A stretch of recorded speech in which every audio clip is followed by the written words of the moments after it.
d'accord? Et comme Paul Kagame est têtu, ça reste son tour. Maintenant, c'est le temps des actions. Ikibazo u Rwanda rufite muri Kongo kijyanye n'interahamwe ziri hariya na politiki na ideology ishingiye kuri genocide. Je disais, je voudrais pour conclure adresser cette prière à toute la nation congolaise. Les ténèbres ne régneront pas toujours.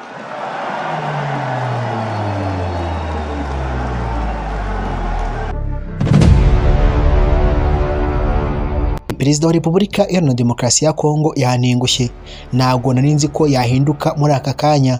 Amasezerano twagiranye ndashaka ko tuyahagarika. Oya, ntabwo bishoboka.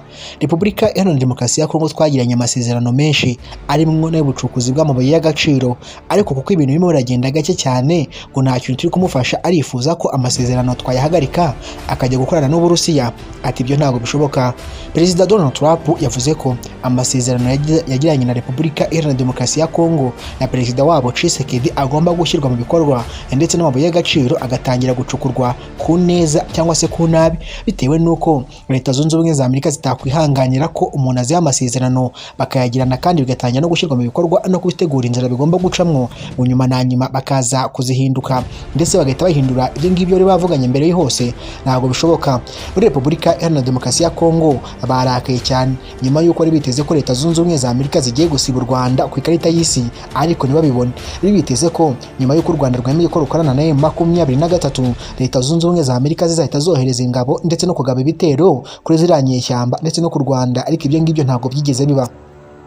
Leta Zunze Ubumwe za Amerika ngo zatengushye cyane Repubulika Iharanira Demokarasi ya Kongo kubera ko amasezerano no kubafasha guhagarika intambara iri mu burasirazuba ndetse ikomeje kugenda yagura n'ibindi bice bigiye bitandukanye, kandi n'abarwanyi ba Wazalendo bamaze no kugenda kwisunga ku ngabo za M23. Ibingi bigaragaza ko ngo Leta Zunze Ubumwe za Amerika zabigendesheje ngurunege cyangwa n'icyo bitayo, nyuma y'uko ngo Perezida Tshisekedi arebye agasanga barimo baramukina umukino usa nkaho bari kumukubita nk'akanyafu cyangwa se bari kumujijisha mu rwego rwo kugira ngo bakomeze mufatane igihugu, ariko nanone bamwereka ko bari kumwe kandi bamushyigikiye.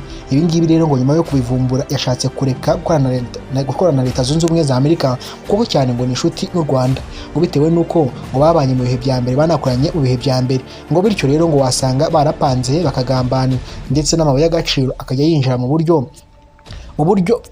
buryo butemewe akajya ava mu Rwanda ajyanwa muri Leta Zunze Ubumwe za Amerika. Nanone ngo cyangwa M23 ishobora kuba ari icukura cyane amabuye menshi y'agaciro, bitewe n'uko aho yafashe ariho hakungaye cyane ku mabuye y'agaciro, akajyanwa muri Leta Zunze Ubumwe za Amerika mu buryo bworoshye batarinze kurwanya ndetse M23.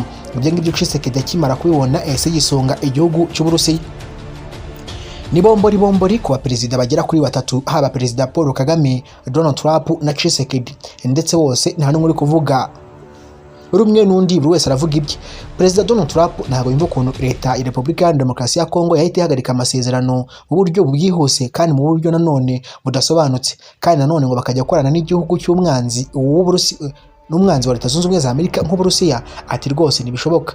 U Rwanda narwo ntabwo riri kumva ukuntu ngo ruzafatirwa ibihano guhera hasi kugera hejuru, nyamara ibyo ngibyo bisa nkaho bitahagarika intambara muri Repubulika Iharanira Demokarasi ya Kongo, nubwo abadepite mu nteko nshinga amategeko ya Leta Zunze Ubumwe za Amerika ku munsi wo ku itariki 10 ndetse bakoze inama ndetse bari kurebera hamwe mu bijyanye n'uburyo Afurika imeze. Aba badepite nibo bakwiye gukontorora no kureba ibiri kubera muri Afurika. Abangaba bavuze ko Repubulika Iharanira Demokarasi ya Kongo igomba kwirukana FDLR kugira ngo M23 nayo ibone guhagarara cyangwa se ngo babone gukuraho ubwirinzi. Ibyo ngibyo Tshisekedi asa nkaho ari ukumushishisha no kugumya no kumuhirahinanya ndetse bamushishisha bamutinza kugira ngo bakomeze barwane bamugora, kandi bazi ko ibyo bintu bitapfa gushoboka mu gihe igihugu kitarimo umutekano no gusaba abarwanyi kumanika hasi no gushyira hasi intwaro. Ati ntibyapfa gukunda. Ibyo ngibyo ngo namananiza ahari bigahita bituma rero afata umwanzuro wo atazongera gukorana na Leta Zunze Ubumwe za Amerika, akaba anasaba ko amasezerano yakurwaho. Niki bigiye kungura u Rwanda kuba Repubulika ya Demokarasi ya Kongo itagikorana na Leta Zunze Ubumwe za Amerika ndetse n'inyeshyamba za M23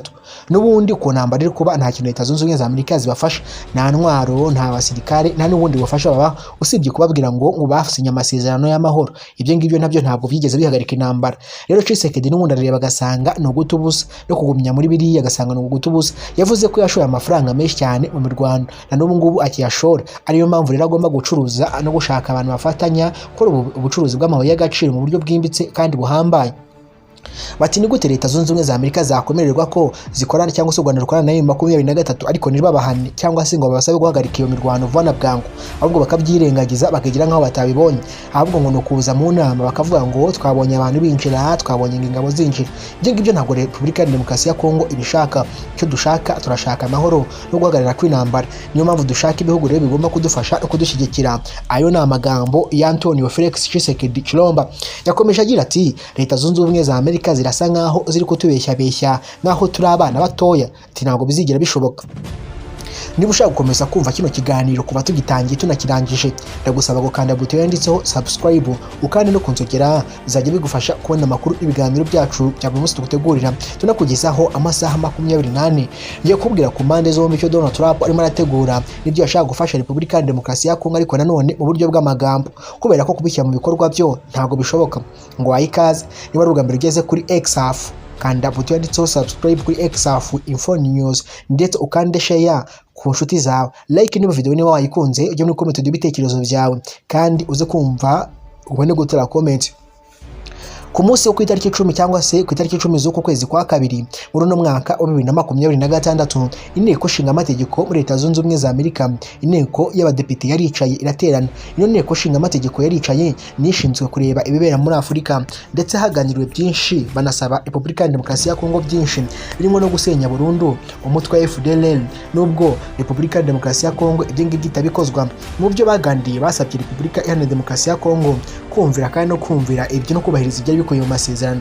Amasezerano irimo ibintu bigera kuri 12 bikubiyemo byose hamwe, ndetse biri 12 byari bikuye mu masezerano harimo no gusenya FDLR kimwe no gusenya M23 ku ruhande rw'u Rwanda, mu gihe RDC yasabwa gusenya FDLR. Abadepite b'ishami rya komisiyo y'inteko nshinga amategeko ya Leta Zunze Ubumwe za Amerika ikurikirana ibibera muri Afurika rero bibukije ubutegetsi bwa Repubulika ya Demokarasi ya Kongo ko busabwa kubanza gusenya umutwe wa FDLR mbere y'uko u Rwanda rukuraho ingamba z'ubwirinzi rwafashe.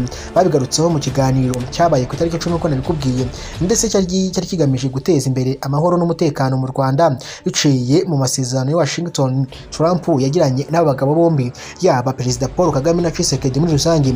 Umudepite witwa Sala Jacobo yagaragaje ko nubwo u Rwanda na RDC byagiranye amasezerano y'amahoro hifashishijwemo na Amerika, ariko bikemeranya ko bazigomba gusenya FDLR ndetse zasenywa u Rwanda rugakuraho ingamba z'ubwirinzi. Ingabo za RDC zikomeje gukorana n'uriya mutwe wagize uruhare muri jenoside yakorewe abatutsi, mu gihe n'u Rwanda Repubulika ya Demokarasi ya Kongo yongera kugarukaho tse ko u Rwanda rwo rukorana na M23 nuko babona ko bataje kuvogera igihugu cyacu. Niyo mpamvu rero RDC yarakaye cyane ikabona ko ibyo ari byo byose bashyigikiye u Rwanda kurusha uko bashyigikiye Repubulika ya Demokarasi ya Kongo. Ati ku ruhande rw'igisirikare cya RDC binyuranyije n'amasezerano y'amahoro ndetse kuvugaho ko komeza gukorana na FDLR, ndetse ejo bundi hari hasohotse urutonde ruvuga ko ingabo z'u Rwanda igihe bafata umujyi wa Uvira mu Rwanda bohereje ingabo ziri hagati y'5,500 n'7,000 za RDF zizagiye gufatanya n'abari abasirikari bandi bo muri M23 gufata umujyi wa Uvira.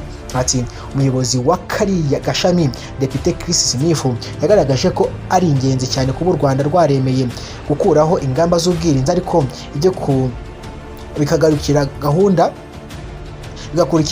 yo gusenya umutwe wa FDLR kuko amasezerano y'amahoro ya Washington abiteganya. Ubundi ari amasezerano muzi bikubiyemo, reka navyo mbibabwire mbere ko dukomeza.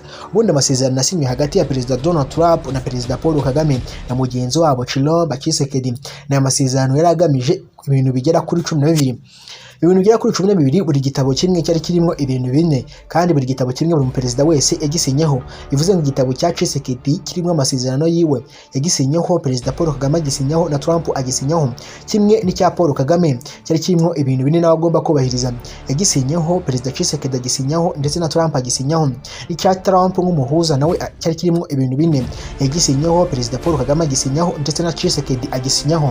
Bivuze ngo buri gitabo kirimo sinyatire, ndetse icya gatatu gatatu cya Donald Trump cyari kimeze nk'umuhuza cyangwa se nk'umugabo uvuga ngo ndabyemeje ibi ngibi bibaye ndabyemeje. Ariko u Rwanda nsubira inyuma gatoya, ayo masezerano yasinywe i Washington DC, u Rwanda ngo nirwo rwabanje kuyica nk'uko Donald Trump yabitangaje, arangije ajya kururega no muri ariko nanone nta kintu byatanze. U Rwanda n'ubundi rwaje kumwemerera ko rukorana na M23 no kugeza ubwo Perezida Tshisekedi yagera muri Leta Zunze Ubumwe za Amerika ku itariki 4 z'uko kwezi kwa kabiri mu masengesho ya National Prayer Breakfast yabereye muri cya gihugu, akanamuha ijambo ndetse akanasengamo uyu Donald Trump akanamwita n'intwari. Ariko nanone kuvuga izina rya Tshisekedi byari byamugoye cyane, bigaragara ko izina rya Tshisekedi kimugoye kurivuga.